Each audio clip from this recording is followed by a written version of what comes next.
Roll call.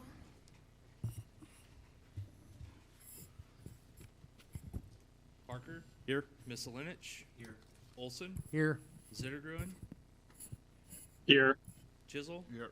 Hadley. Here. Neal. Here. Before we do the ask for public comment, I want to take this time to remember Janelle Pavlik and to celebrate all the work that she did at being here. She will be missed. Perhaps her family is watching, but her friends are watching. And Janelle is watching.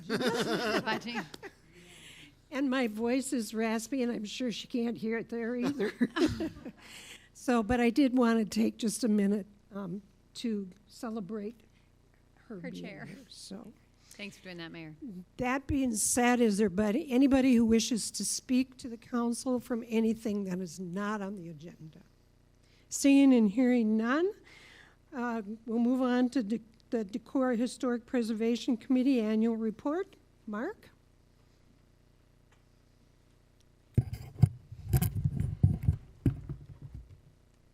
As most of you will remember, the Decorah Historic Preservation Commission is required as one of Decorah's obligations for retaining the Iowa Certified Local Government designation to submit a printed annual report included in your packet and to orally report on the printed report, after which hopefully the mayor will sign a form verifying that we did both. We do actually welcome this opportunity to highlight another productive year for the Commission. In 2022, DHPC initiated conversations that in 2023 led to the Downtown Decorah Cultural and Entertainment District. We are now one of 18 such districts in Iowa, and we're one of only 2 new districts added in 2023. The designation recognizes that Decorah's downtown has a robust arts and culture scene, an established entertainment portfolio, walkability, and National Register designated buildings. DHPC pushed the project partly because the designation recognizes the deep connection between the arts, historic preservation, and economic vitality. We do want to acknowledge that although we began the conversation, it was Jessica Rilling and her chamber colleagues who did the bulk of the application and who will be the primary district caretakers. In 2023, we also initiated conversations about Decorah's 2024 175th anniversary. And although we continue to be involved, it is once again Jessica and her colleagues who will carry the biggest load for advertising and coordination of a one-day event later in the year. In 2023, we began distribution of a significant Decorah properties list that inventories over 125 Decorah buildings not on the National Register that are worthy of preservation. We drew on other lists and publications, have added our own choices, and have produced the most comprehensive available list of significant Decorah properties. A PDF that includes thumbnail photos, dates, builders, original owners, and a brief property description is available on our Commission's city website. In June, I reported to you on our pride in having our Charles Offelish brochure and website receive a Preservation at its Best award at the State Historic Conference. And of course, we continue our consulting with individual owners in the city on historic preservations generally and on C3 design and signage applications. In addition to working on historic preservation, I also had some opportunities in 2023 to do some personal traveling. In October, my wife and I traveled in northern Italy. In Bologna, we saw an impressive red brick city hall. It was built in the 13th century as a palace, but by 1336, it had been turned over to the city for its offices, many of which are still there. It's had some changes, including the addition of a clock tower in, I believe, the early 15th century. But I was struck that the roof line still includes the original unusual brickwork, which resembles a long series of curved devil's horns all along the crest. The Venice City Hall was also built as a palace in the 13th century, but it wasn't until 1867 that it became the city's city hall.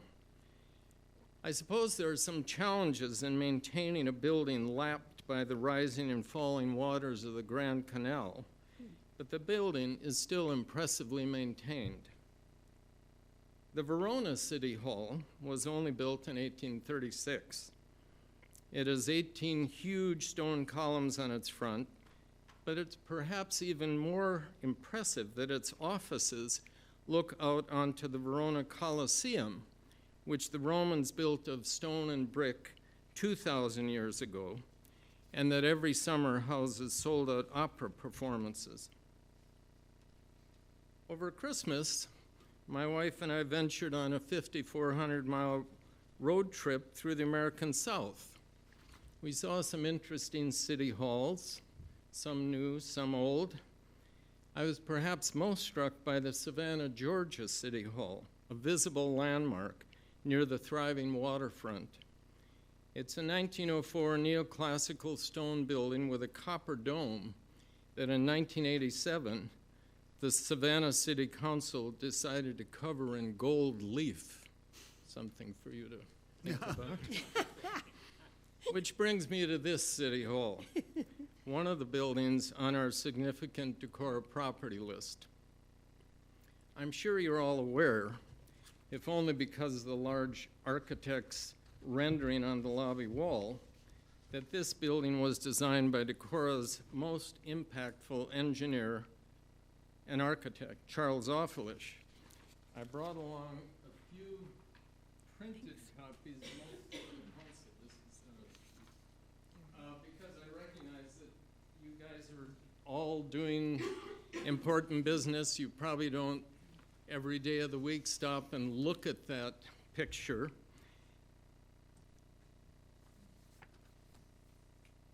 Along with a couple of Luther's buildings, I think there's enough for just the people in front. Anyone else interested can run out in the hall and look at it, the original. Along with a couple of Luther's buildings and a number of distinctive homes, City Hall is one of Offelish's greatest architectural achievements. City Hall is a mid-century modern take on the international style architecture. Like Luther's main three, it has a distinctive structure that combines three different sized boxes into a single flowing space. It also blends three notably different window patterns: the large continuous picture windows on the east, the thin line of roofline clerestory windows along the main south wall, and the rooftop light wells on the central atrium and on the original firehouse. It has fun-filled zigzaggy roof lines on the light wells and over the front entryway.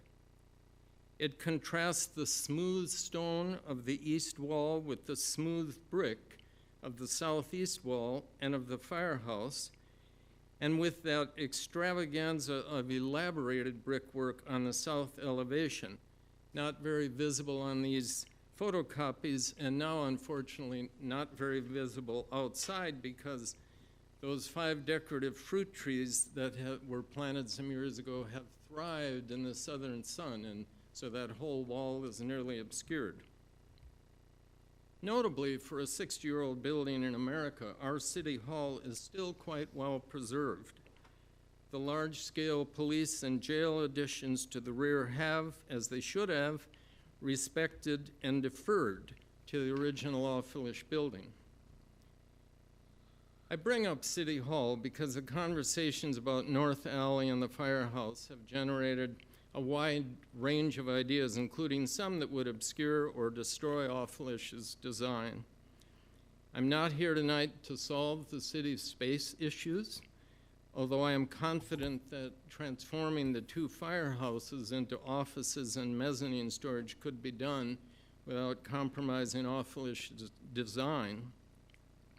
But I am here to assert once again that the city's own Historic Preservation Commission believes that this city hall, even if it requires some renovation, is a significant building that ought to be preserved for the sake of climate change and for the use and pleasure of Decorah citizens and visitors. It's not 800 years old, but that 800-year-old City Hall in Bologna was once itself 65 years old. This is the City Hall that we have, and it's a significant gem that's worth preserving. Thank you. If your agenda allows, I'm open to comments and questions, but I'll make a comment in the fact that I read the complete report, and it's astounding what is on that report. And if you haven't had a chance to go through and read the whole thing, it's very valuable. And then also, Travis and I had talked, and I think you had mentioned too, about the fact that we have 175 years for the city. I would say, I would encourage your committee to be able to be involved in that. Any comments from? No, I was glad to hear Mark point out that they've been in conversations with the chamber office. That's and great. The chamber's leading that charge. And at least one-day event is planned later this year. yeah. Yeah. I didn't know. I read your report too, and I was like, we're 175 years old for Saturday. It, you know, it's not 150, it's not 250, but it seems worth doing a little celebrating. Yeah, Yeah.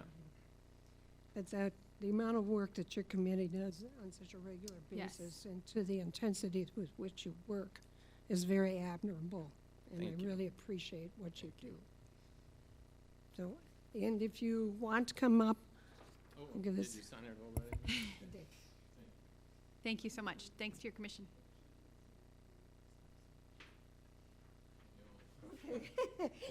I thought maybe, I decided that would entertain the state office to try and figure out why I put the picture in upside down. I thought maybe I just showed that I needed to be alert to that, so. Okay. Okay, consent agenda.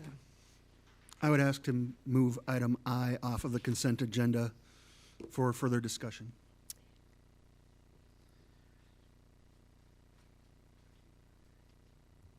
Do we have to vote on that separate? Nope. Okay, I or J, no, it's, or It's I'm sorry, L. L. L, sorry, L, Yeah, yeah, L. yep. I guess I should put my glasses on. Well, the I's and the L's look pretty similar. okay. Which one? Do you want to read the consent agenda? Sure. Thank you. Item A, minutes of the February 5th, 2024 meeting. B, claims. C, resolution setting public hearing on Decorah 2024 dry run diversion channel improvement project. D, residential tax abatement at 217 Hilltop Drive, Alexandra White and Bruce Aaron. E, amendment special class C retail alcohol license ownership change, Vesterheim Museum. F, amendment class C retail alcohol license ad privilege Convergence Cider Works. G, renewal class C retail alcohol license with outdoor service, Lefse Trolls LLC. H, renewal class C retail alcohol license with outdoor service, T-Box Sports Bar and Grill.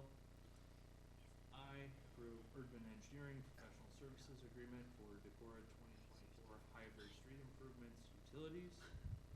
J, approve agreement for technical services with Strand Associates for Decorah wastewater treatment plant improvements. And K, approve task order 2401 with Strand Associates for design, bidding, and construction administration for Decorah wastewater treatment plant improvements. Is the agenda on the council packet different? Yeah, Carrie just pointed that out. Yeah, I'm like sitting here going, wait a minute, my agenda is not that. I've only got, Okay. So there's also, Because I everything I read, think I, also I want to confirm, when you said item L, Task order 2402. All right, so everyone's on board, that is an item off the consent agenda. Which is O on mine. Correct. Okay.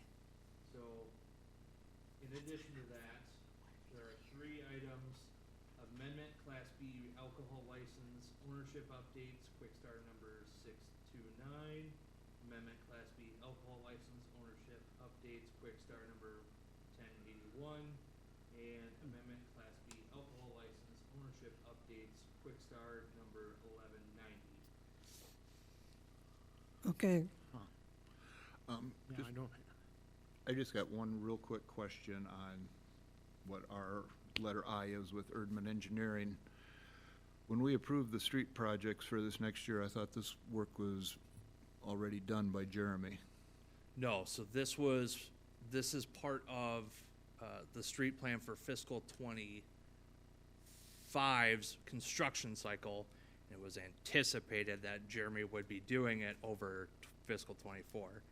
We lose Jeremy at the end of the month, so Well, he's we got don't 2 have weeks. Jeremy to do that anymore.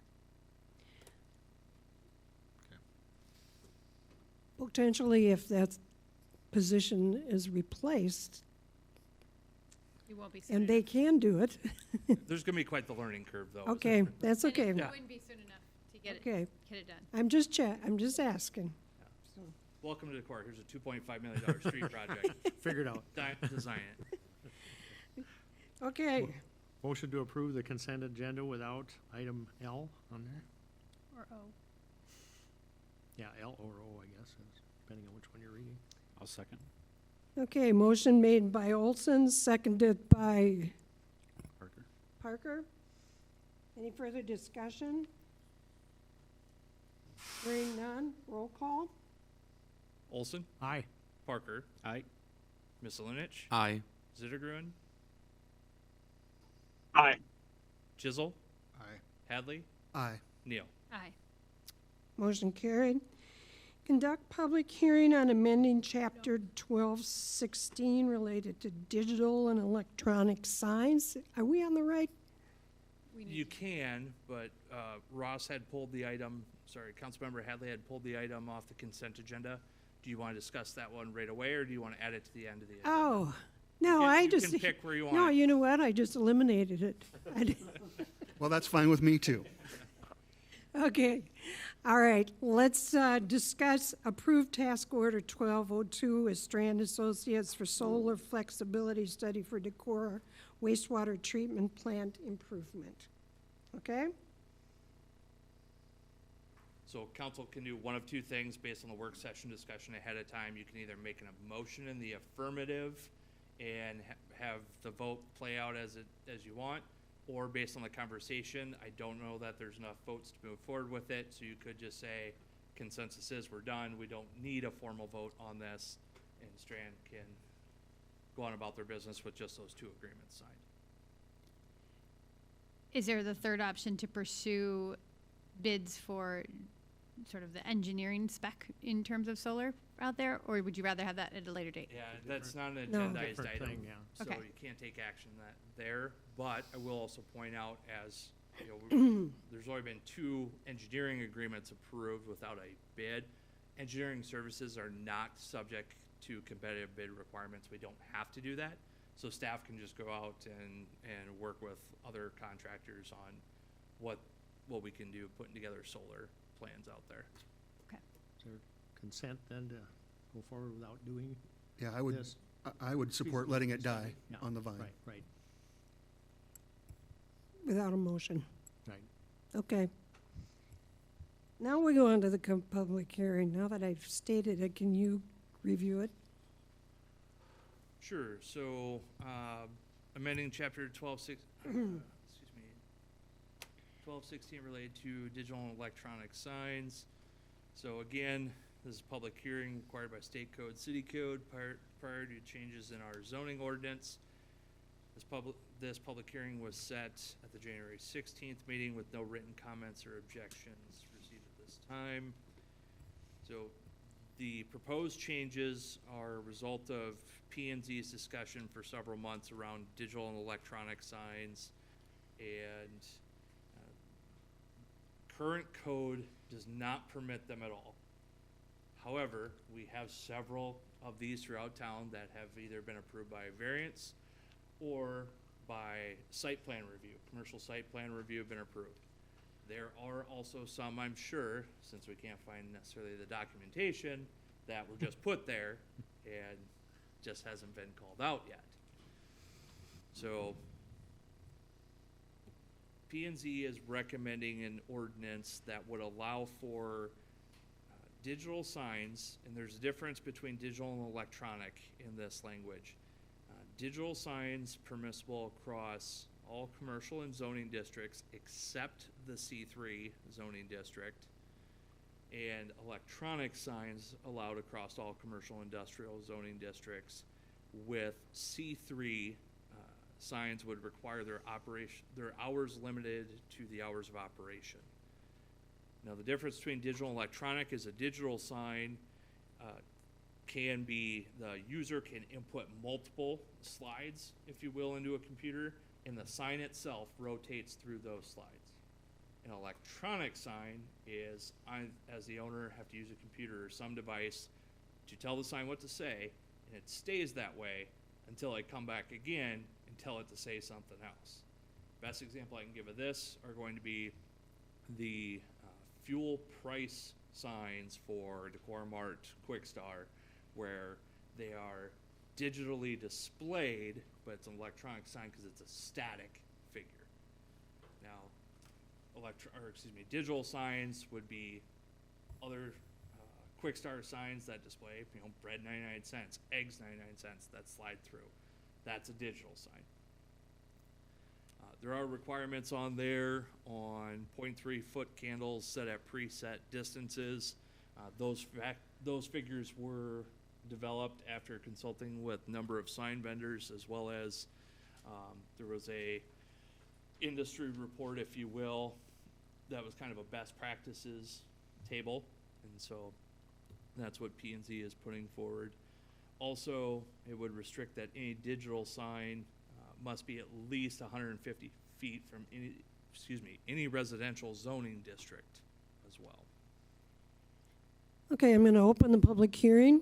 Does anybody wish to speak to this item? Please come up to the podium, state your name and address. Thank you, Mayor. I'm Benji Nichols, 412 Oak Street. I apologize, you'll get to hear from me again later this evening. As I am speaking to you right now, I'm representing only myself in this hearing, not any other board, agency, or business that we'll hear about later. However, I was involved in rewriting the Decorah Comp Plan as well as the Winnebago County Comp Plan in a process that was directed by Carla Organist during the years that I was on Planning and Zoning from 2007 to 2017.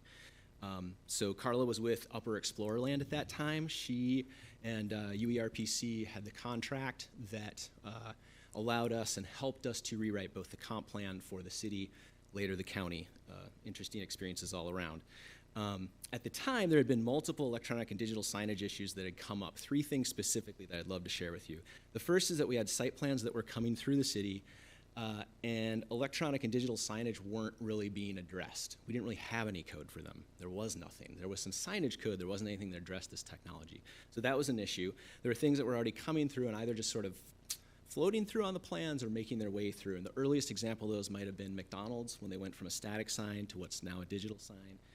Quick Star #1, and then Culver's at the time. Those are probably the earliest, besides, I think, the 3 or 4 banks that had kind of an in-between of sort of what Travis has described of an electronic or a digital sign. Interestingly, 3 of those banks since have chosen to take those out on their own will, just of not wanting them anymore, which is kind of a side point. The second thing that was going on is we had multiple churches putting up digital signage, one on Montgomery Street, the other 2 in our historic district. When those 2 things came up and came to Planning and Zoning and then to the Board of Adjustment, there were multiple comments. There were multiple neighborhood concerns, there were questions, there were complaints, but they made their way through, as was the language not really set yet again when both of those signs came through.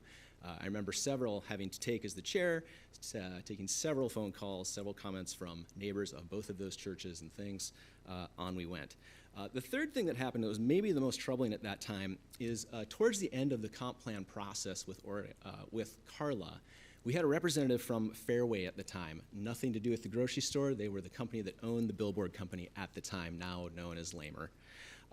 We had a representation come to one of our P&Z meetings at the time, show up and essentially try and hand us code to put into our code for allowing digital signage. It was an interesting experience. I can tell you more about it later if you want to hear about it. What I will say is after learning more, the commission understood that the intention at that time, and again, this was about 10 years ago, was actually that Fairway at the time wanted to use the billboard at the fairgrounds and turn it into a digital billboard. Again, as you might expect, we got to hear quite a bit from neighbors, people. That is a direct residential district despite being surrounded by businesses and other things. There's several homes on the opposite side of the street who weren't interested in seeing a digital billboard in that location. The P&Z Commission at this point kind of looked at each other and said, boy, how do we address this? This seems complicated because we have things in places that don't always make sense. And the agreement that came out as, I believe, even including, speaking of folks resting in peace, I think even Brian Cook voted all in favor of just saying, no, we don't want these within the city limits. So that was the background and sort of how we got to that place. I'm pretty sure, if I recall, that it was a unanimous vote at the time. Now that being said, and knowing what I do about code, it wasn't a great solution, and that's why we're here. So Board of Adjustment has seen several of these. From my understanding and conversation with at least one of the Board of Adjustment members, when the last digital billboard request came through, they did question if the language had been written and was there, then it was maybe there for a reason, which indeed it was, and yet Board of Adjustment went ahead and approved the sign. Where that one's located at 9 and Mechanic, or 9 and Quick Star and the car wash essentially, it isn't a bad spot. It actually does its job.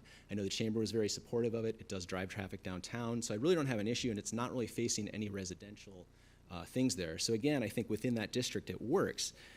What I will say is while reviewing the code is excellent, I might suggest caution in opening it up into all districts, particularly for the digital signage. And between the technologies and the definitions and the industry folks that are involved there, I just think you want to be careful about what ends up where, specifically in places where a residential district might be. So while I don't suggest we be technical Luddites, I guess I would double down by saying that I don't think many folks feel like the glow of a digital sign or a billboard is overly appealing, especially when compared to, say, limestone bluffs or wooded hillsides or well-kept businesses. So I will leave it there. Thank you. Thank you very much. I appreciate you coming forth. Any other comments?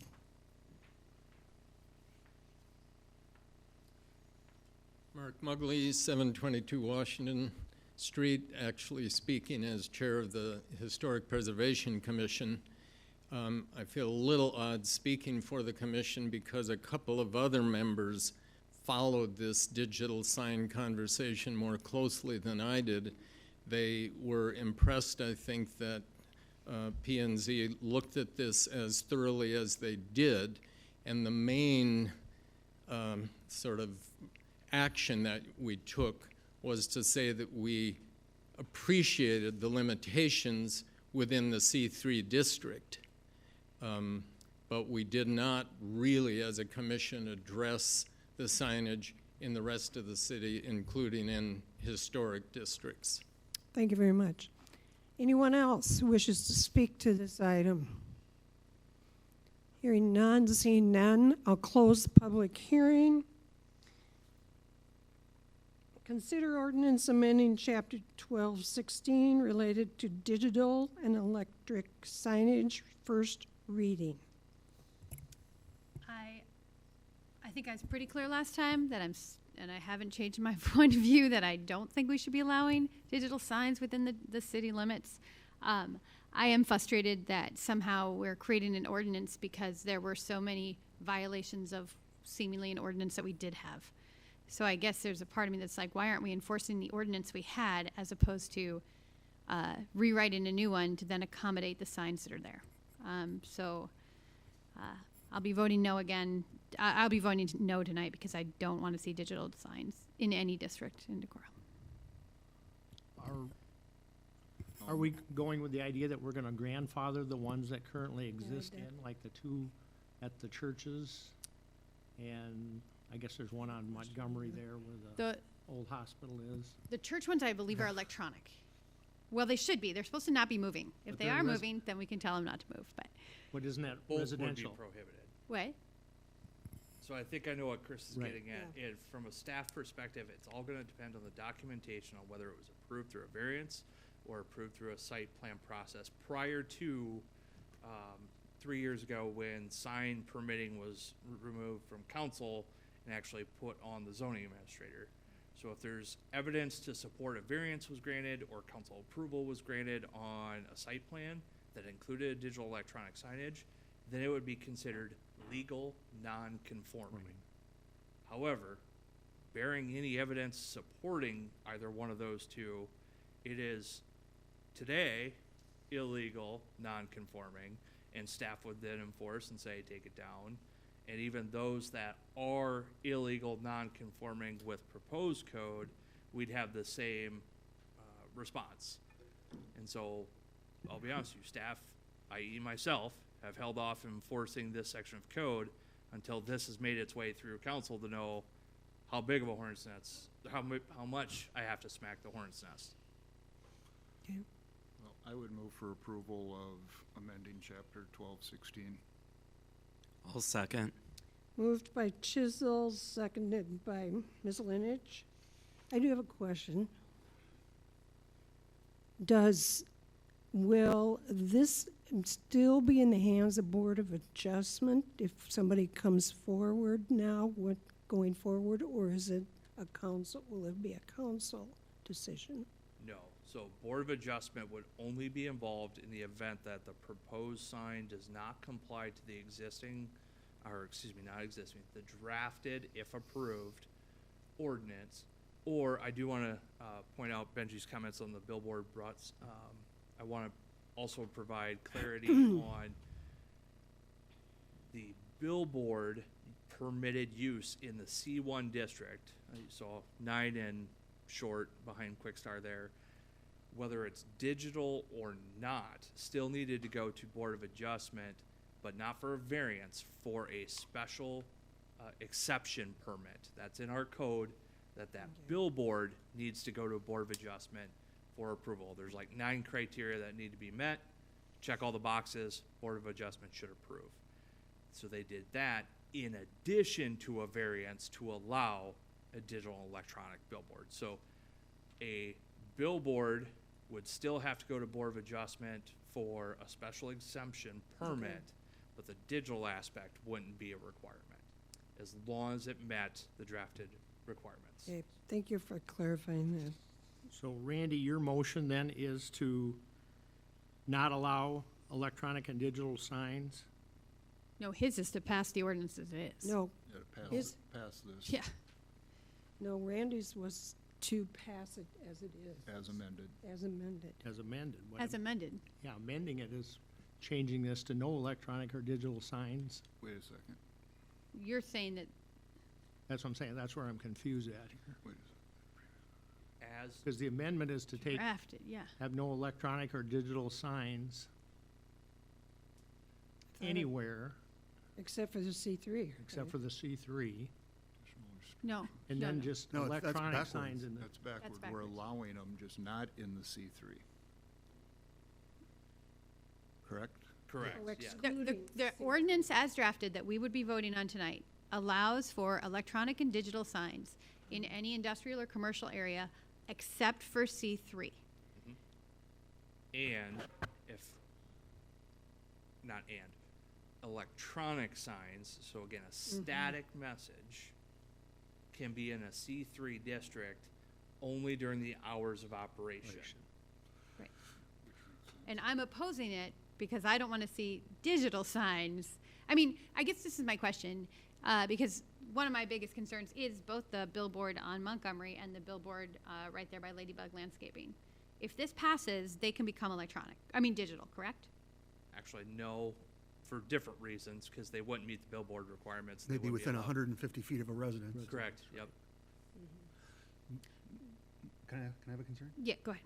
Okay. If we don't do this, how do we, John, how do we write code that can't be superseded by the Board of Adjustment? It just seems like if you know that Board of Adjustment's a little more forgiving, and you want to write an ordinance to really restrict something aesthetically because of historic preservation and or concern about public safety because of moving images or candle power or anything like that, how do you do that? Well, you can't take away their jurisdiction. That's put in there by state law, so we can't affect that. I suppose, or if in Board of Adjustments, jurisdiction has to do with variances relating to the zoning code, and the zoning code is rules specific to different districts. I'd have to look at it, but if you took it out of zoning, it's not zoning necessarily if it's a general rule of applicability to all districts, and you just said no digital electronic signs in Decorah, period. Maybe. I'd have to look at that, but that might be about the only way it would take it out of the Board of Adjustments jurisdiction. Is to remove any zoning reference. Like, Basically, take it out of Title Title 17 and put it somewhere else. Because remember, 17 deals with different rules for different districts. If it is a rule that applies across all districts without any difference, it's not really a zoning law. no, it's just an ordinance. It's just an ordinance. And I'm no attorney, but I agree with John. If it's not in Title 17, or like our, the C3 design criteria, that's not in Title 17, however, it is applied across one entire district, so that we've also deemed as something that is eligible for a variance through the zoning board of adjustment. Because even if we adopt this, and somebody's like, I don't believe, I still want to try for this, they could go to Board of Adjustment and appeal, and Board of Adjustment would basically just be like, yep, As drafted, they could, yes. right, okay. So for the two billboards that we were in discussion, BOA could and essentially grant them a variance to do it. Right.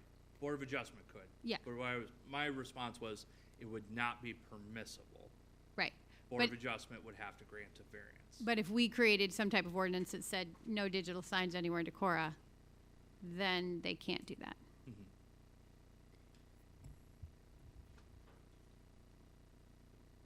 And I do want to be clear, I am distinguishing between digital and electronic. It's the digital signs that I am opposed to. And I have long despised these things. I served on the board of, or on the zoning board when this was all written.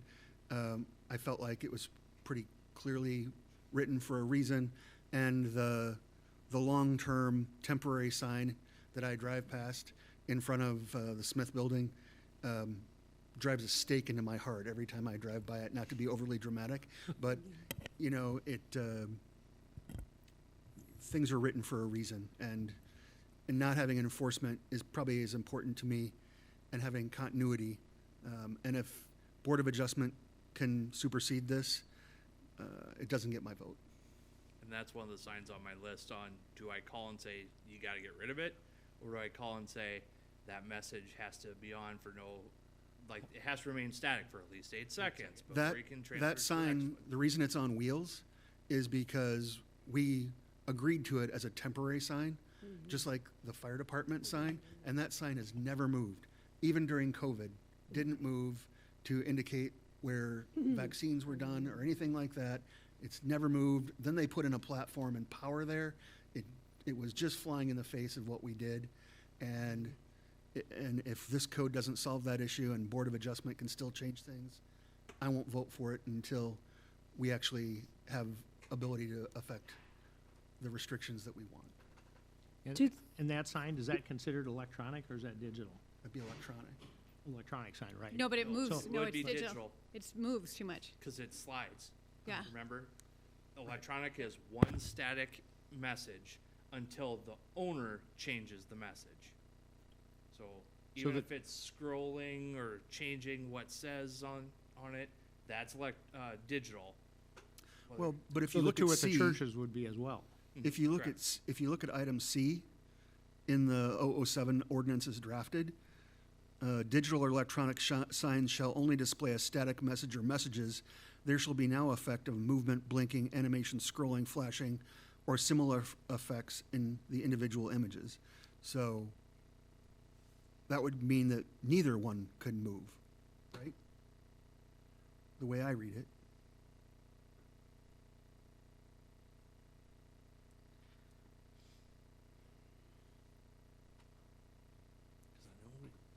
So we changed this in one of the revisions with P and Z. When this discussion first started, digital and electronic signs, there was no differentiation between the two. And so the intent is just as I had described, is that we would differentiate between a digital and electronic by basically that exact component, whether it changes or not. Right, but this says that neither one can, right? Trying to grab it here. Right, but then it says that it can every 8 seconds. It's a very confusing ordinance. I mean, that's my other big thing, is Right. that C and D seem to somehow counteract A and B. But again, it allows for digital signs, so I was just opposed in general. And the only digital sign in the C3 district currently would be the one at Verizon, correct? In their window? Right, but The they're rest of them are electronic that are downtown, correct? downtown. There's some open signs and things like that in various windows. Yeah. I think the only digital one would be the one that Verizon has, like a, That's the only What one. about Kingpin, Kirsten? Doesn't Kingpin have something? No, not that moves. No, it was stated that nothing moves at Kingpin. There are 2 churches that move. There's the Right. billboard on the highway that moves. Culver's moves. the one in Montgomery. The one at Montgomery moves. And the Well- reason you know that they move is because they're so distracting when you drive. And Mayor, you've got a motion in a second, so we're having discussion. So if you want to Well- if you want to call it, you can, but I think I people, think if I people want- might have made up their minds. I know, well, I want to make sure that any of the other council members have a comment during the discussion. And I think the discussion we had last time, we decided to push it back just to kind of see what's out there and talk to people. A lot of my ward is Montgomery Street through there, and I've heard a lot of no's about the digital sign. So Okay, with that, I'm going to probably be voting no with it too with the digital sign, just because there's a lot of people out there that don't want to be around that or see that digital sign. any So- other comments? from Mayor, if I council? can, Yes? may I, Mayor? Sure. Thank you. Just quickly, I guess, I'm usually inclined not to tell people what to do on their own property. I think that's a pretty good general rule for businesses. And that said, I've never driven through a community and thought, wow, they have such great, digital signs. I'm really going to remember that place. I think so much of what makes Decorah iconic and wonderful to live in and to visit, it would be distracted if there was a proliferation of digital electronic signs in the community. I think the other sort of problem with them is as soon as your competing business gets one, you pretty much need to get one too. And then you're both kind of where you started, only now there's more light, there's more electricity usage, there's more distractions for drivers. It's a less pleasant place to visit and be. So I'm a pretty hard no on this. And then I'd like to, as a council, have a conversation. Ross and Emily have brought up some pretty good points. I think we need to deal with sort of asking questions about how can we ensure that the Board of Adjustments operates properly. And I think education's part of that. I think also we need to be thoughtful about our appointments to that board. And finally, correct me if I'm wrong, but my understanding is if there's a decision made by the board that's sort of not very justifiable, I do think there is recourse, right? Is it accurate that we could contest the decision with a district court or something? I'd like to see us think about those options, but for this motion, I'm a pretty hard no. Okay, so what I do is I have a motion on the table. Do you want to make another comment? Well, I just want to clarify. So Ross's question on there, that reference to that the image itself as it's displayed, even during those 8 seconds, remains static. So you can't have like a video of a wave or something. That 8-second segment needs to be static. So you're saying that C represents 8 seconds as well? That's because D references the 8 seconds, but C does not. C actually clearly doesn't have a time frame, so that would indicate to me that nothing can move. So C and D are in direct contrast or conflict. The no effects of movement means within that individual image being displayed at that time. So no blinking, animations, scrolling through, flashing. That's what it's getting at. Whatever that's what C is getting at. Whatever is being displayed at that second is static. And then the other one is not O. Which one is it? D. Thank you. So if you have more than one static message, that the distances between each time can be no less than 8 seconds. But shall display a static message. C, shall display a static message There would be one there. or messages, Or messages, yeah. which would mean that it would be plural on one frame.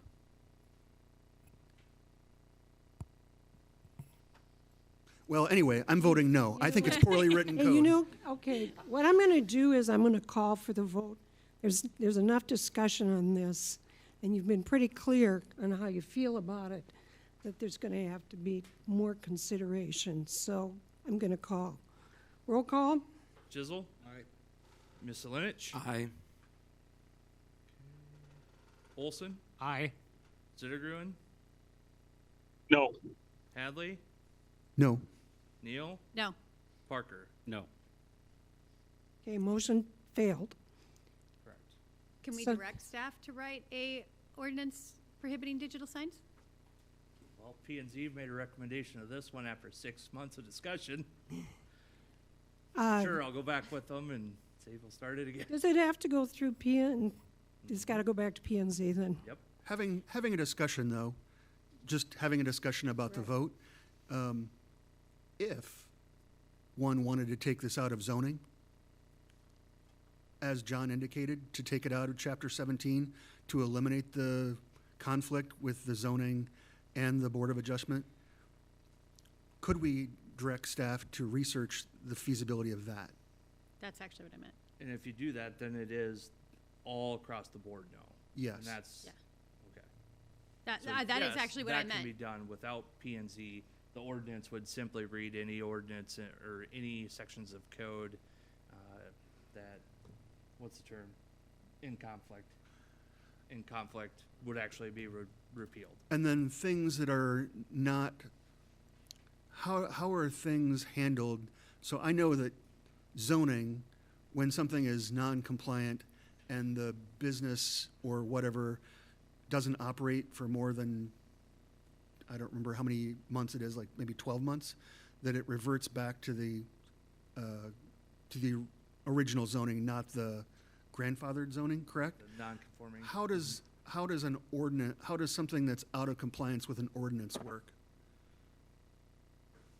So let's just say we did take this out of 17 and a sign, would you have to go, because you were saying that you weren't looking forward to going back and smacking the hornet's nest. I hear you. How would that work with something being in conflict with a new ordinance if it was restrictive? I'll see what John's response is. I'll tell you a previous experience I had in Humboldt was shipping containers. Part of it's gonna depend, was there a variance granted by Board of Adjustment? If there was a variance granted, it's a permitted non-conforming variance. If there was never a variant, and even if you change the code, I think it would still have to be allowed for, that's Until it fails. until it fails, right. Anything else that was never granted a variance, it was just never dealt with, I mean, that could be enforced at any point. Because I'm thinking of, if we do this in conjunction with, say, a dark sky ordinance with lumens or something like that, it would be the same feature where if the street light doesn't meet that level of restriction, you can have it until it fails and then you can't, right? So that's how ordinance would work for signage as well. So until it fails, If it's an existing sign, Right. you're kind of zoning it out, but it has to die a natural death as far as the existing ones. yes, I understand. Thank you. Yeah, and I'd agree with that, same approach. My story was somewhat related where it was not prohibited by code, so it's a little different, but not prohibited. So city code was adopted prohibiting the use of shipping containers across the entire city. And the expectation was I, as staff, would go back and say, hey, you've got to move your shipping container out of your backyard. These are not permissible. Well, there are property rights where I've already had this in place. It's a similar concept as non-conforming use, which we typically apply to zoning type discussions. The same thing applies where I've already had this in place. I've got rights in my own property that you can't come back after the fact and tell me I can't do it. Thank you. Okay, so for clarity in terms of next step and staff direction, Thank you.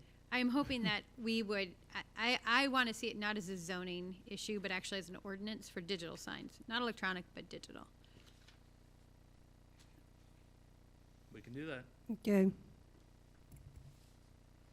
All right.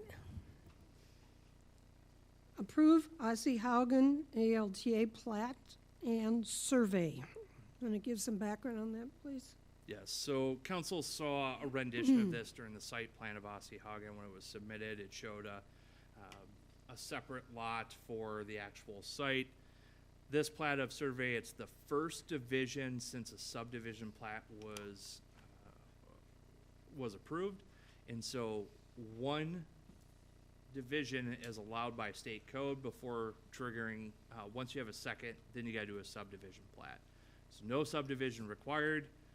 However, a plat creating a split inside of city limits, does require the city's approval.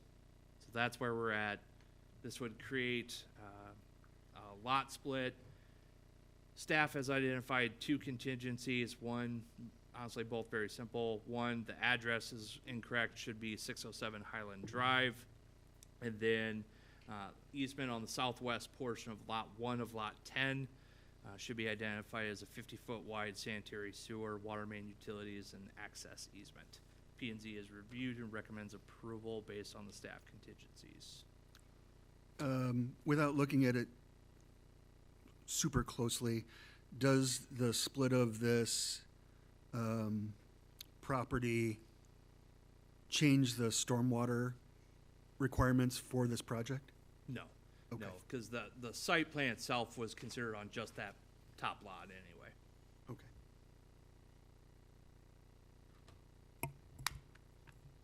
And we're looking for approval. Correct.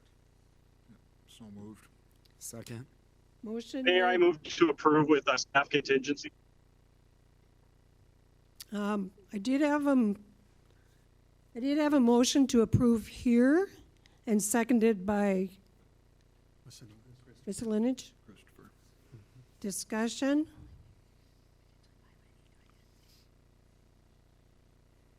Hearing none. Roll call. Parker? Aye. Sorry, jumped you there. Chisel, Aye. Misselinich, Aye. Olson, Aye. Zittergruen, Aye. Hadley, aye. Neal. Motion carried. Approved site plan. She had a, I think I have to abstain. Oh, sorry. You an Conflict of investor? interest, what? You an investor? Related to one. I think that's right. Yep, Okay. yes, because anytime you abstain, you should note Oh, the I reason think for that, abstention. yes, I think that a family member will be. Okay, It has a vested interest. Oh, Good for you. thank you. Okay, are we settled? A motion carried. Approved site plan for Hearthside Fireplace and More addition. Travis? Yes. Okay, so, the site plan, staff noted 6 items, 3 of which, staff recommended with contingencies. The 6 items note, site plan does not include the legal description of the property, present zoning or contour lines.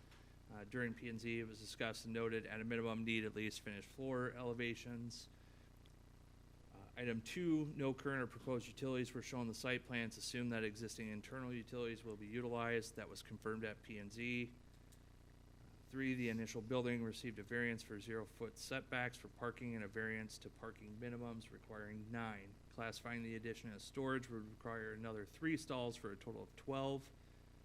19 stalls are shown with some non-compliant, however, plenty to meet the required minimum 12. There was 1 or 2 depending on how you interpret whether to be conforming or not.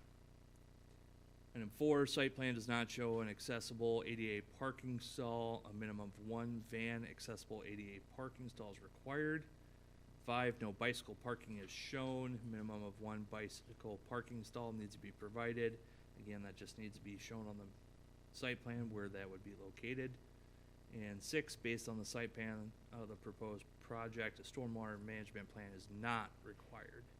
So staff recommends approval contingent upon items 1, 4, and 5, and P and Z recommended approval with those same contingencies. Hadley, I'll move to approve with contingent on 1, 4, and 5. Second. Hadley, motion to approve with a contingency as noted, seconded by Neil. Any discussion? Hearing, seeing none, roll call? Hadley, Aye. Neal, Aye. Zittergruen, Aye. Chisel, Aye. Parker, Aye. Misselinich, Aye. Olson. Aye. Motion carried. Discussion and possible action on Decorah Parks and Recreation rules and regulations.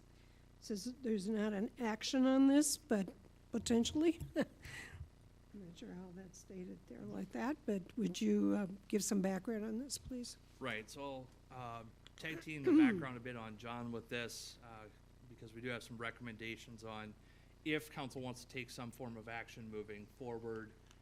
Most likely, council's going to want to see that be done in ordinance form.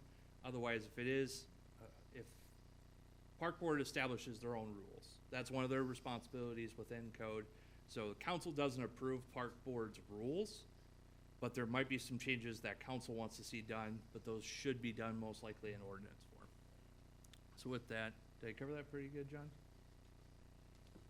Yes, in the ordinance, the significance of it is if you want the police department to be able to issue like a misdemeanor ticket to somebody, it's got to be in an ordinance that the council has adopted. Their rules could be the basis of maybe, it would have to be pretty egregious, but banning somebody from the park for a period of time, but then you get into a trespass type situation, and it would take quite a bit of action for that to happen, and I'm sure the police usually probably want to address the issue immediately and not give somebody a warning. I mean, there's situations where that may be appropriate, but there's others where if the police want to be able to act immediately, it should be spelled out in the ordinance the council adopts.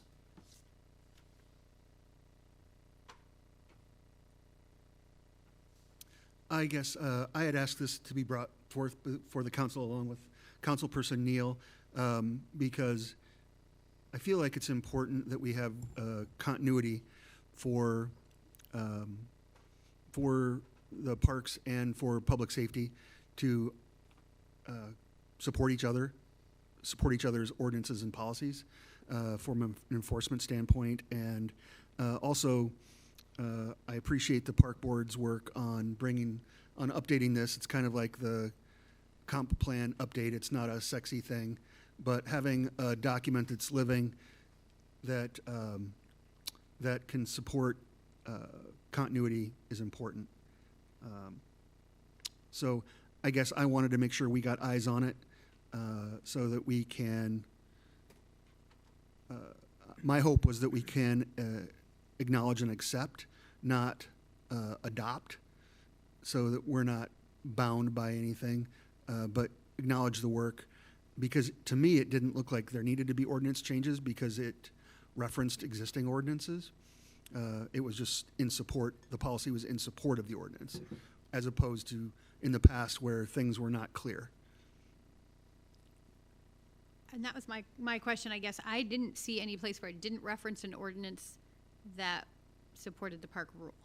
So to me, it was if we adopted, then I guess it's just like sending the message that yes, we want our park rules enforced because they really do align with our ordinances, unless I've missed one alignment that we need to make. But when I went through it, it did link to all the ordinances. And I guess the only one that I saw as going through all this was in reference to dogs. In one spot where it talks about the bike trail specifically, it says the dogs must be on a leash. When it references just in the parks, it says they can't be running at large, which is pretty ambiguous at best, the way it describes that. I would say that's already a city ordinance, general applicability of not allowing dogs or animals to run at large, so that would apply. But what I'm saying is that the description of at large is pretty ambiguous itself. It doesn't specifically say it has to be on a leash. no, it says they have to be on a leash, in Or- control of the owner, Or at a in heel. right, so that's what I'm saying, that's very Yeah. ambiguous. I would like to see it just say on a leash, period, when it's dealing with our parks, things like that, so that people understand, as well as we understand, as well as the police understand, that that's the consistent thing, so we'd be consistent with it, as opposed to being ambiguous in one spot and specific in another. Go ahead. Oh, I was just going to say, I think that since we're not adopting, or my thought would be that we wouldn't say adopt, we would say accept, and that way, Park Rec Board, who has to adopt, can take our comments to, exactly what you had said. Right. And revise it, and then we don't have to see it again. Yeah. Like I said, all I want to see is consistency in it, that's the only thing, because I think it's ambiguous as it's stated now. I'll agree with Ross. I think it does a good job of, having staff. It's a guideline of there's existing ordinances. The police department has any issues, they know what they need to do as far as the ordinance is concerned. I think it's a good thing, and they did a lot of work to it, and yeah, that's where we're at. What kind of, any type of action that we give? Just a statement? We don't need any action. Okay, Again, emphasis on need. Park Board has jurisdiction over setting the rules, so if an action is to accept, as opposed to adopt, to acknowledge that, yes, we have them, and go forth and set your rules, can do that. okay, But know that it has no enforcement obligation and not, Right, again, so not then- required. okay. It's kind of like we heard P and Z and we voted how we wanted it anyway. Hadley will make a motion to accept, thank and accept.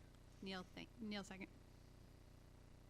Motion made by Hadley, seconded by Neil to accept and, what'd you say, accepted? I just said thank and accept. Thanks, Yeah. thank you. To accept and thank Park and Rec for the work that they've been doing. Any other further discussion? Roll call? Hadley, Aye. Neal, Aye. Jizzle, Aye. Parker, Aye. Miscelinich, Aye. Olson, Aye. Zittergruen. Motion carried. Aye. Oh, thank you.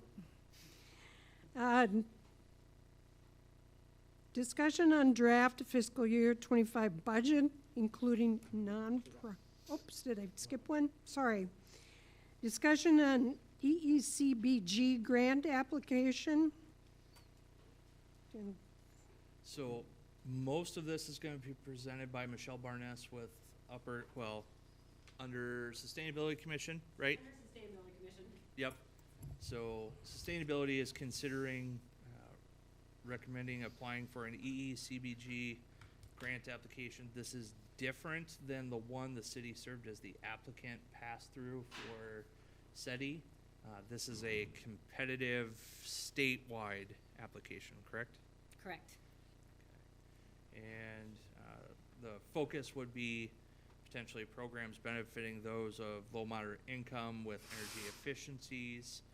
And with that, I turn it over to Michelle. Thank you, Travis. I also want to say Paul Cutting from the Winnebago Energy District is with me tonight, and he may have something to add. I didn't have it in the agenda, but I have a printout that I just created. Can I pass it around? Yeah. Is that okay? Something to refer to? Okay. No, you're fine. Okay, yes, as Travis mentioned, I'm on the Sustainability Commission, and I sit on the Energy Committee. So we've been discussing this loosely for probably a year, okay? And it really just kind of came out in full force a month or two ago, and we've been working at it pretty hard. The purpose of applying for this, as he briefly mentioned, we have carbon neutrality goals within our sustainability plan in the energy section, so that would be number one. And also, one of the actions we had in the energy section was to do a greenhouse gas study. And out of that, we identified emissions. And residential emissions accounts for about 25% of what happens in the city. And we saw this grant as an opportunity to tackle that particular component of greenhouse gas emissions. So the summary of EECBG is where I'm going to refer to right now, looking at this page. So the grant is intended to assist local governments in implementing strategies to reduce energy use, reduce fossil fuel emissions, and improve energy efficiency. It doesn't support renewables, so it really is just focused on efficiencies. You have to be a city or county to apply, so that's the eligibility. And they have a community fund and an innovation fund. We're looking at the community fund where no cost share is required, although that makes it more competitive. And they have $1.2 million available, so we could propose between $50,000 and $300,000 for a project or request. Some of the things that they allow project-wise would be, and that we're looking at, would be energy assessments or audits and energy efficiency upgrades or retrofits. So some of the key criteria, they did want to be serving low to moderate income individuals, and they set some standards for that. They identified disadvantaged communities or LMI communities where you'd have 51% or more. LMI, Decorah falls in neither. However, they have a full table of criteria. That is one. And in reviewing this with Paul, also Jim Martin Schramm, who's the chair of the Sustainability Commission, we do think we would be competitive in being able to meet some of the other criteria. Some of the other criteria are you're just impacting energy use and energy costs and reducing emissions, innovation. I'll talk a little bit about what we're doing. It's maybe innovative, but I do think you can make that argument. It's going to benefit the community. We may have cost share. The Sustainability Commission did program in their budget cost share for this EECBG grant quite a while ago. So it supports a local energy plan. In this case, it supports our sustainability plan and the energy goals within that. So I think we're going to meet that requirement. Long-term project sustainability. So I think we're thinking of this as how can the Sustainability Commission continue to look at efforts such as what I'll present. Moving ahead. In reinvested energy savings, I don't think we're going to meet that requirement, but that was one thing they looked at, and replicability. So, all right, so even though we don't fall within the disadvantaged community or the LMI community, we want to serve LMI with this project, and we think that will help a little bit with competitiveness. But also, there's a great reason to be supporting low-income communities with efficiency improvements, and you're probably all well aware of it, but I'm going to briefly review. We did some energy burden research. So the energy burden citywide is only around 3%. I want to say that's average with the state, pretty average.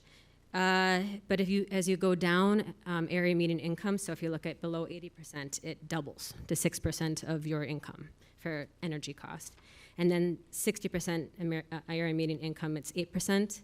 And down in that lowest income, at 30% AMI, it's 16% of their income. So yes, how can we, if we're going to do this project, emissions is a very important part of it, and that's kind of where we're coming from with the sustainability plan, but we have quickly kind of moved towards how can we further assist low-income households to access energy efficiency improvements and benefit from them. So we have decided to focus on two approaches. One approach is assisting low-income renters, and the other approach is providing a service to owner-occupied households. For the renters, we did speak, Upper Explorerland, where I also work, is a regional housing authority, as you guys know. So we conferred with the housing planners there and the director and asked, are you aware of rental units that are largely low-income serving? One way of looking at that is understanding Section 8 within the unit. So they discussed this, and they kind of made a recommendation to look at Northeast Iowa Community Actions. They're a nonprofit, obviously, 2 properties in Decorah. So they are largely low-income serving. They have, in the case of the 2 properties, are Woolen Mill and Washington Court on Washington Street. In the case of Woolen Mill, they're about 50% Section 8. So they have that very low income, and we were able to, with the assistance of Winneshiek Energy District, look at actually what they're paying in bills. And you see it's significant. And we also learned from conferring with the Regional Housing Authority that both of those structures are really in need of efficiency updates. So there's some synergy going on here. It meets the purpose of the grant. We see it as something that Decorah can be supporting, and also it's working towards a mission. So our first proposal is to assist the Northeast Iowa Community Action rental properties with air source heat pumps. And those are basically a super efficient form of heating, cooling. If you have any specific questions, I will pull Paul up about that. But we were able to do calculations with the assistance of the Energy District about what those tenants in those facilities would save on their annual utility cost. They pay their utilities. So, and you can see on the second page, if you flip it over, between the 2 properties, it's between $11,000 and $12,000 per year. So it's hard to extrapolate because energy costs change from year to year. But if you were to give a rough estimate of what we could assist these tenants with these energy efficiency updates, it would be about $117,000 over 10 years. So there you go. Right away, you're really making an impact. And we wanted to take it to the next step, which was looking at the number of kilowatt hours you're actually going to reduce, because we will translate that into emission saving. So if you go a little further down on that back page, we estimated 64,895 kilowatt hours of savings per year, and you could extrapolate that out 10 years if you wanted to. So that's the first part of it. Does anybody have any questions about that part of it and how we're proposing that project? It's a 2-year grant, so it would be working with this nonprofit and these 2 properties over the next 2 years to get these very efficient furnace air conditioning units installed. And you probably have to procure as a city. So. Although I can also defer to Travis if we can talk more about that. The other part of the project then is that we want to serve owner-occupied. There are also there's a big percentage of homes in the community that have owner-occupied low-income individuals, just as energy burdened, if not more, based on the research I did. So we were told our original plan was to actually provide them rebates. And that could kind of, on top of the Inflation Reduction Act rebates that are going to be coming this coming year, we could almost bring costs down to 0 for some of these owner-occupied households. We were told we'd have to do Davis-Bacon for almost every project in these individual households. And if you're familiar with Davis-Bacon, that's following wages and make sure they're meeting the requirements within our area. And it adds a lot of grant administration. And it would really bring down the amount available to the owner-occupied household. So we are taking a different route where we'd like to provide free energy audits to low-income households, followed by energy coaching to help them connect with the IRA rebates. And we think that's going to be really important because we don't know how else people are going to get that. And although it's hard to calculate which measures exactly they'll put in, we do think it'll have an impact with emissions, as some of the IRA rebates are targeted to these measures that really reduce emissions. So that's the 2 part that we're settling on so far for our EECBG project, and I do think we're still finalizing numbers, but I think it'll be between 200 and 300,000. The other things that you want to think about is you'll need grant administration. I'm just going to put out that Upper Explorerland is a certified grant administrator for the region. There might be a few others, but I'm not sure. This grant is requiring that. So you need a certified grant administrator. The other thing is, as far as the auditing and the energy coaching, you'll probably need to procure for someone to manage that. And I think the biggest part of that effort will be, aside from doing the actual audits and coaching, some marketing and outreach to the community about the availability of those services. So, yeah. Could you partner with Northeast Iowa Community Action, since their properties are the ones that are benefiting from it, and Community Action improvement and weatherization, the kind of the work that they already do along this line? I had not thought of that yet, I'll be honest. I mean, our minds definitely went to the local knowledge expert, which is Energy District. So they're able to do the audits. There's, I don't believe Community Action can do the audits, but as far as marketing and outreach, that's a fantastic idea. And then I don't know if they, so if you're procuring for those type of services, we'd have to figure out how that would break apart between the different entities, and or if they're willing to just assist with it. Right, I mean... Yeah, they very well might be. Yeah, it's kind of along their mission anyway, so, and they would be benefiting from an award, so. Any other questions? Only financially? Who pays for the administration of the grant, or how is it paid for? Yep. So, and who does it?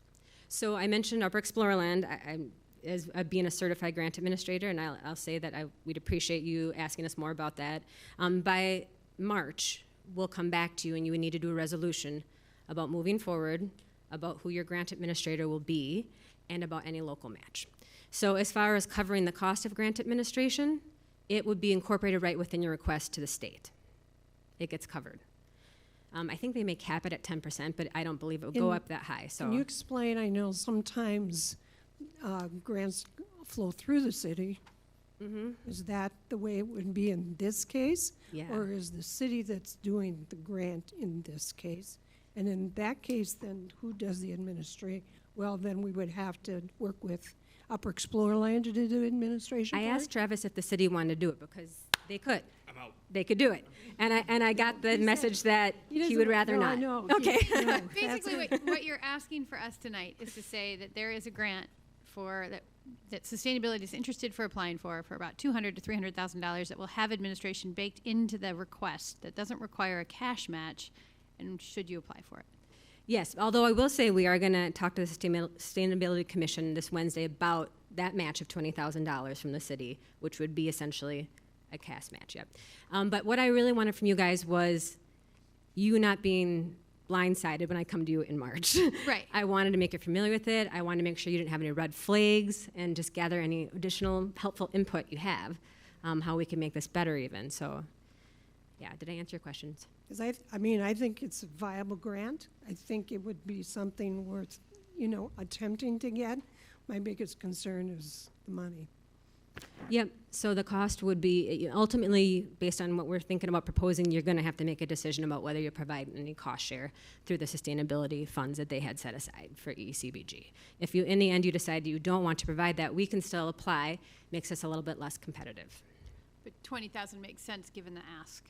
We think so. I mean, Yeah. we had asked about LMI funds, but it sounded like, because we're serving low to moderate income households, but it sounds like there may be no LMI funds available. So, but we were interested in looking into that source too. You may want to decide as a community how much you would like to, Any your thoughts, Travis? No, Michelle and I talked a bit. I'll fully admit when the initial Davis-Bacon and what about the city administering these programs? One, I think your letter here says like up to 50 low-income individual properties. That's 50 projects of administering and monitoring Davis-Bacon. I was like, we're going to be contracting that out. There's no way I can administer 50 individual sites and Davis-Bacon wages applied. So I'm glad to hear that the focus has shifted away from that, because that is going to be a huge undertaking. It Or would have been been. a huge undertaking. And Economic Development Authority was not a big fan of that idea. They kind of made it clear, so. But they seem to like the idea about the rental units and bringing efficiencies to those low-income That's a households. great idea. So, all right, well, thank you. So we'll come back. I'm going to continue to correspond as needed with Travis, poor guy. But then we'll be back at the March meeting with a resolution, which we'll get in the agenda packet for your consideration. Thank you. It makes, in my mind, it makes a lot of sense to have Upper Explore land. I know. Yeah, I agree. Yeah, I probably shouldn't have been so quick dismissive. I'm out. No. It makes, okay. it would make sense regardless to do that. Yep. Okay, thank you. Okay. Now discussion on budget fiscal year 25, including nonprofit resources. Requests, I should say. Okay, so just today it was pointed out to me there actually now is a version 2.3. So apparently when I don't know if I didn't save the Excel sheet at the right time, but when I copied fiscal 24's column and made a fiscal 25, not all of my changes to fiscal 25 got applied. So now in Dropbox is the correct summary spreadsheet in the budget document. So if you give me a second here. So if you got the full council packet open, you're going to be on page 182 of the council packet. The tab is 09 nonprofit funding requests within the budget. That is 10 years historical funding data, not necessarily requests. Want to differentiate there. Identifying the funding requested levels going back that far was pretty spotty, and so we were able to provide accurately 10 years of funding levels, though, with the last 3 years of request being accounted for. Okay, I'm not finding where you're at. If you're opening up item 12, it's on page 100. If you're opening up individual items in Dropbox, it depends on which file you have open. Thank Okay. you. I was hoping in the budget. Yeah, There it is. Yeah, item 12, fiscal year 25 draft budget 2.3, you're on a page 100. okay, and this is, you just added this, right? Well, I updated it to reflect Okay, the correct gotcha. numbers. Because it still had 14,000 from Northeast Iowa Community Action Council Transit shown in fiscal 25. That's not correct. If you remember, they did not request that this year. They said they'd rather see the funding on the operating side. Also in that, let's see, the Northeast Iowa Housing Trust. right, the housing trust fund did not have the right amount as well. One item I do want to point out in here that it's listed as a funding request, but no formal request has been submitted, is the Humane Society. For some reason, historically they've had a difficult time getting to us a formal request before we start the budgeting process. And so I know based on our interactions with the police department, having that continued partnership is probably something from the staff level that we would 102? certainly recommend that Okay. we don't start our own Okay. animal shelter. I've got So with 32, that, but I think it's 4,500 is in the budget for, or is listed in that summary table, but again, no formal request has actually come through. Do we have a 2080 agreement with them? Don't we have a 2080 agreement with all of these now? We've got a let's see, these were we did like half a dozen or so at one time that was either a resolution that stated all the public purposes or they were standalone 2080s that said the funding will be considered on an annual basis. I thought we had to do the 2080s because we thought that Rob Sand's guidance said that, and then something shifted, and Right, there's a little bit of backpedaling and little going from Constitution says you cannot use private or public funds for private use, quit giving to nonprofits, to, there's, as long as you can say what the public purpose is and, do a 2080 agreement. So, yeah, there was some backpedaling a little bit, but, because that was COVID times and we set up those 2080s. So, yeah, I believe you're right. I think there is a 2080 in place. And yes, chief, 100%. We don't want to have our police space be a kennel because, Yeah. we've tried that before and it didn't go as well, right? Right. So this includes the 4,500, right? So Okay. it's listed on the summary table, but we did not receive a formal request. I've got you. And our budget assumed that we would fund these as they're requested. So the budget gives expense authority. Again. Yep. Expense authority means you can spend up to that amount. Gives expense authority through hotel, motel, council contingency. That's that bottom number of 84,871. That's what council contingency is authorized up to in the budget, and the number above it, that 18,955. That's what Michelle was talking about. That is that TIF LMI balance. That again, the expense is already built into the budget, but that's the balance we have. So if we want to use some of that towards Northeast Iowa Community Action Council, you can use some funds there. But that TIF LMI needs to be a project that benefits individuals, low, moderate income, and really should be housing related. Like, need to make a tie that's somewhat housing.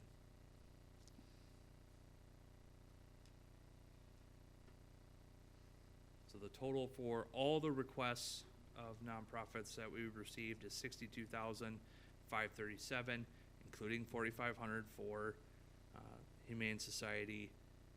So it could all potentially be funded out of hotel motel contingency. Some of that could be attributed to TIF LMI.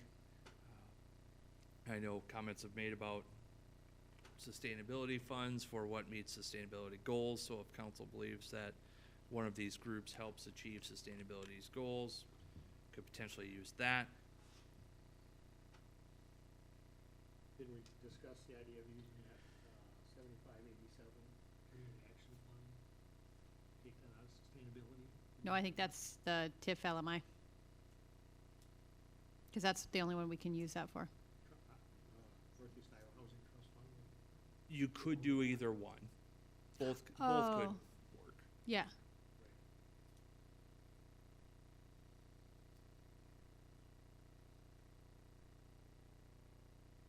Which would cover them both. I mean, it makes sense to use them, the TIF LMI there. It'd be close. Yeah. A little short, but.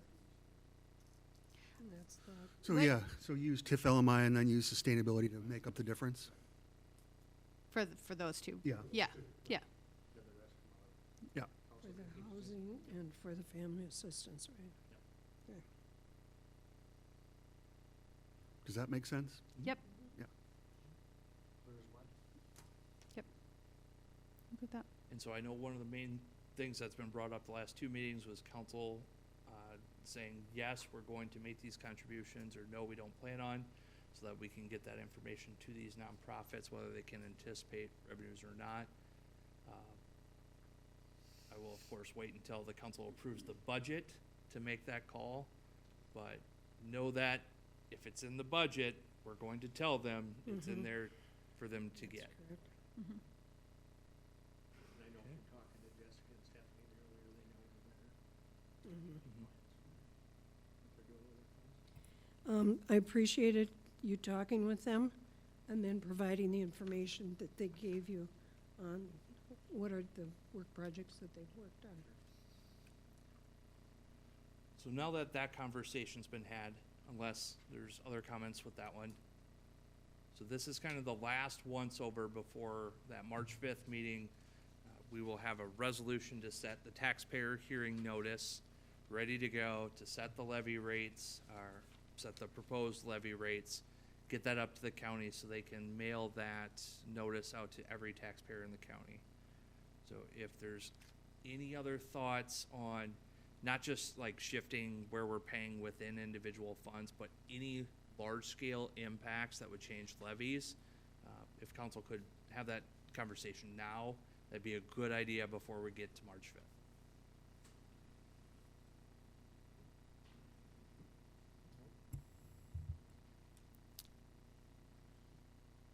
All right. I appreciate the work.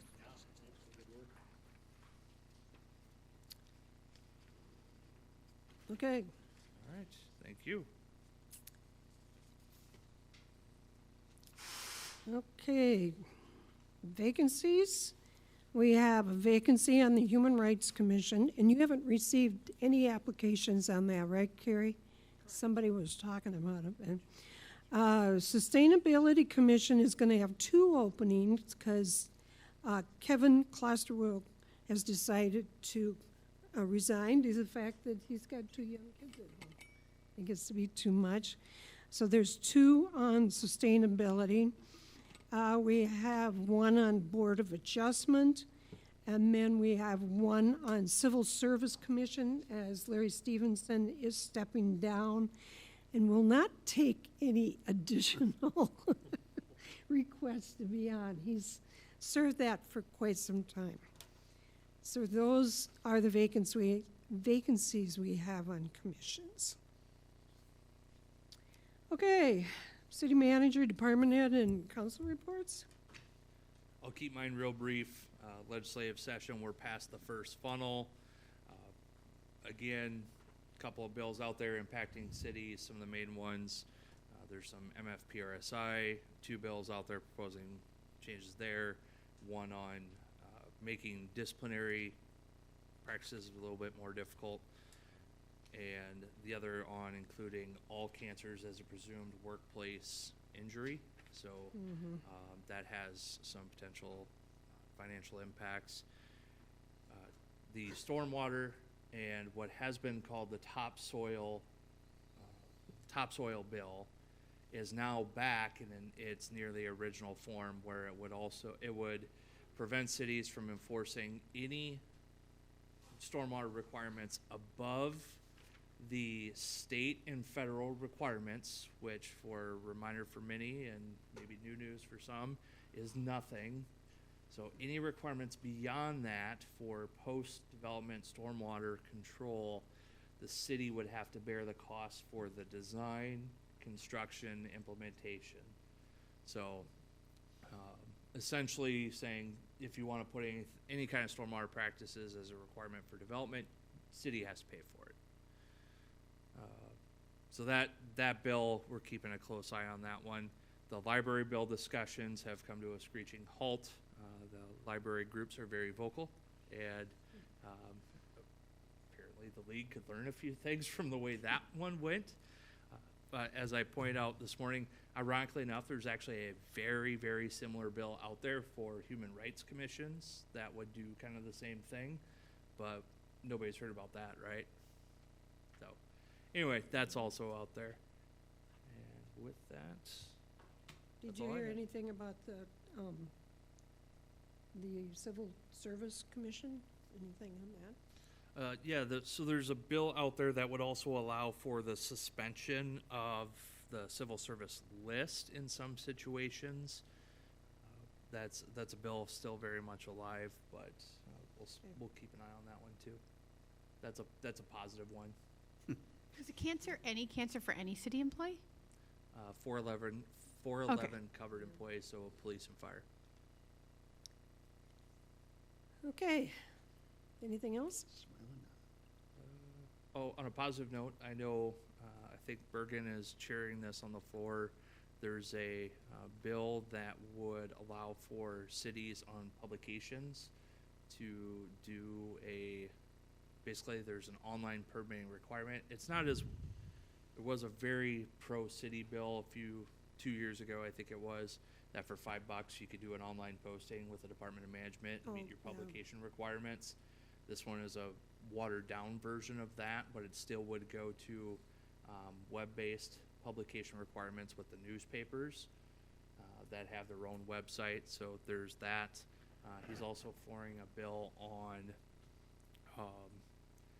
public information requests, and where if somebody comes to the city clerk's office and says, I want this information in an Excel format, please, that we don't have to give them that information in their requested format. And if it's information that exists on our website, we can say, oh, thank you, we've received your request, and give them the link to the website. We have now fulfilled your FOIA request. So, No, that's not going it anywhere. didn't go through the front. That being said, that they can't attach it someplace else. I would say, so first funnel means that anything that to remain alive had to have made it out of its committee of originating, either House or Senate. So it would have had to make it out of committee by first funnel. Second funnel, which is in 3-4 weeks, that is, it must be out of committee in the other house. So the House would have had to approve it if it was a House bill, and then it made out of committee on the Senate side. That's to stay alive in the second bill. However, some bills are funnel proof, like Ways and Means, or not local government, but there's a governance version. There's a couple of sections that are funnel proof, so they can tack it onto a bill if it has to do with money, is a big one. Okay, anything else? Nope. Carrie? Just to kind of an update on the claims, our office has started paying attention, or not paying attention, but we are starting to collect the data of the late fees and due dates, because we are seeing an uptick in that, and so hopefully within a month or two, we'll be coming back with that information to see if we need to do anything different or how we approach that. And is that where the council, the financial council people have to go on and sign the claims? Is that the one you're talking about? That's a piece of it. Another piece of it is the vendors giving us 2 weeks to pay bills. Okay, so it's kind of on their end We're then. starting to It's see a both, lot so of, that's what we're trying to do. We're gonna try to Okay. decipher the information and see what we need to do. Okay, sounds good. Anything from the table? I see somebody taking the microphone. Chopper's calling me a show-off over here. I don't know what that's about. I know Travis included the annual report for the library in with the Dropbox materials. If you have any questions about any of that, I would be happy to entertain them now, or by any means, feel free to reach out, stop by the library. Happy to walk around with you, chat about all things library, hopefully not about upcoming legislation, but yeah, we've had a really busy year. A lot of libraries are still kind of struggling to come out of the post-COVID slump, and that's not the case for us. We're seeing high circulation, high traffic, high program attendance, beyond 5-year highs, so predating what happened during COVID.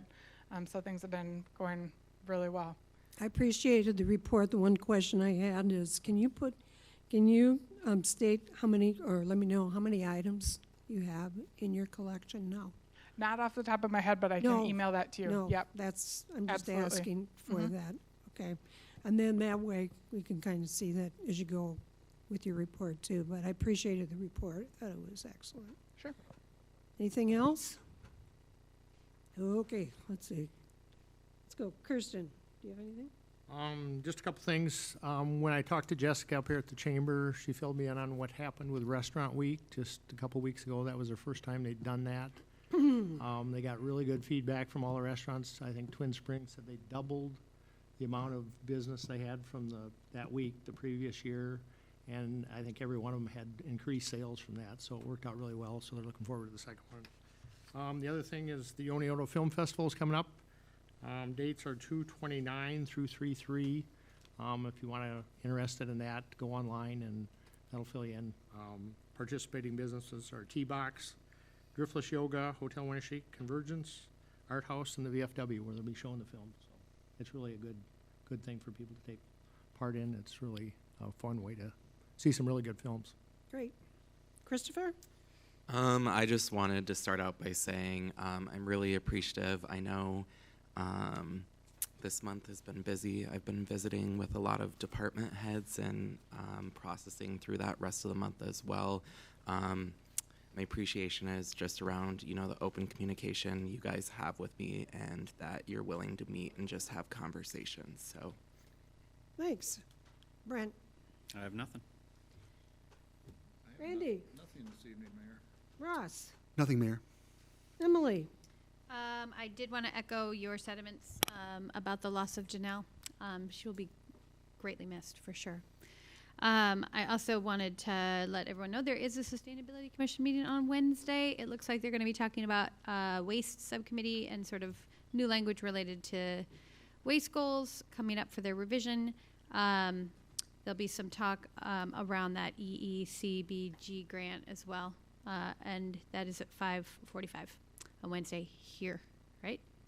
Is that what he put? I know he talked about potentially checking with the library. It says library here, so double check where it is. Confirm that? And then He hasn't sent out an agenda yet. he sent out an agenda, yeah. Okay. Just did Yeah. earlier. And then the other thing I do want to say is that just for a public service, Iowa has the second highest cancer rates in the nation as a state. And it's probably not because we're all police officers. So just something to keep in mind about why our IR cancer rate's so high. You brought it up, and there's a bill, and I just wanted to say people should pay attention to that number because it's frightening. Yeah. Anything else? Anything Wednesday, else? sorry. Steve Zettergrund, do you have anything?